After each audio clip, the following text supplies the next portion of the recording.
Hey guys, today I'll show you how you can migrate FreshBooks into the Wave app. So let's get started.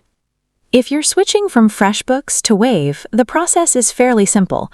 First, export your data from FreshBooks. Download CSV files for your clients, invoices, payments, and expenses. Next, open the CSV files in Excel or Google Sheets and make sure the column names and formats match Wave's import requirements. This helps avoid errors during the import process. Now sign in to your Wave account and go to the Data Import section. Upload each CSV file and map the columns correctly for clients, invoices, and transactions. After importing your data, connect your bank and credit card accounts in Wave, then generate reports such as profit and loss and balance sheet, and compare them with your FreshBooks reports to ensure everything was transferred correctly. Keep in mind that attachments like receipts won't migrate automatically, and any recurring invoices will need to be recreated in Wave.